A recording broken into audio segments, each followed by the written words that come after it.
It's been 1 year since the start of the pandemic. With vaccinations underway, more Americans are returning to work, school, and going on vacation. That's leading to dog owners needing to readjust their pets to this new reality.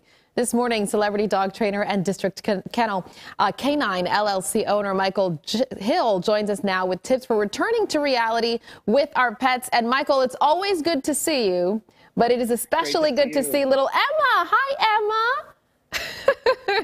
How adorable. She loves the camera.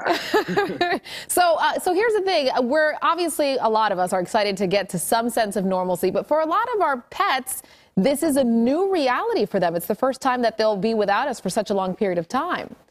Yeah, so many people got their dogs during the pandemic, so they've never experienced life with owners going to work during the day. Yeah. So the first tip you have here is exploring support systems. What do you mean by that?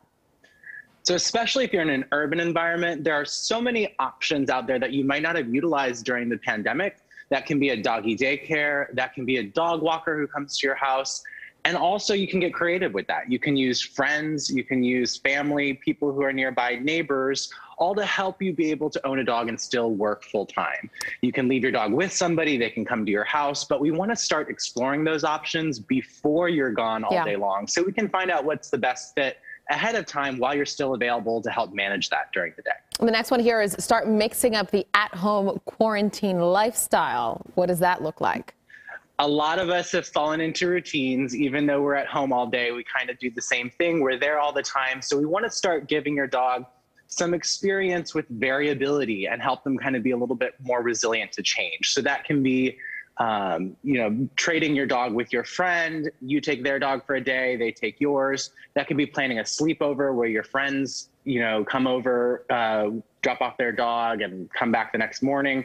Just stuff to get your dog out of the environment and get them used to change so that they're not as thrown off when you're leaving for work all day. Yeah, I think dogs have gotten used to the predictability and monotony, right, of this last year. So that's a good idea. This next one has to do with perhaps not knowing your dog's behavior when you're gone for a long period of time, right?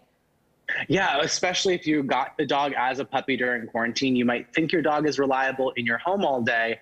But if they haven't been left alone in your home all day, that might be a different story. So we want to utilize either a safe puppy-proofed area of your home or something like a safe kennel can be a great tool as well. But we want to introduce that before you go back to work so we're not changing up too many things at one time. Yeah. For this next one here, perhaps you have to get a head start on the day. You're saying give your pet some exercise, mental simulation so that they're a little tired and can relax a little bit while you're gone, right? Yeah, taking the edge off of things won't hurt. So whether that can be going for a walk or a run or just doing some training work so your dog's mentally stimulated before you leave for the day can make the stress of being left alone a little less intense. This last one, I don't know that you'll have to do much convincing for owners to, you say, invest in a puppy camera. That might be good for both the owner and the dog. I think most of my clients always already have that, but it's just a great thing to remind people that you can use technology and use your phone so you can see what your dog is doing during the day and ease the stress for you just as much while you're being separate from your dog. Yeah. And Michael, while I have you here, what are some signs to look for if you want to be able to tell whether or not your dog is adjusting? So, at the beginning, there's going to be unavoidable stress.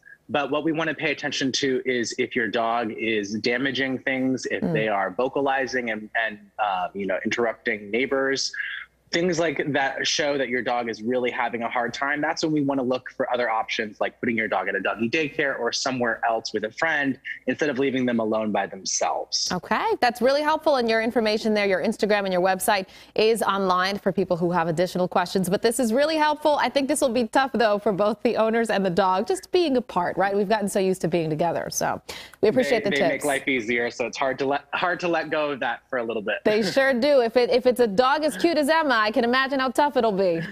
It's going to be hard. No, she'll go everywhere with me. I love it. All right, Michael, thank you for the tips. Appreciate it.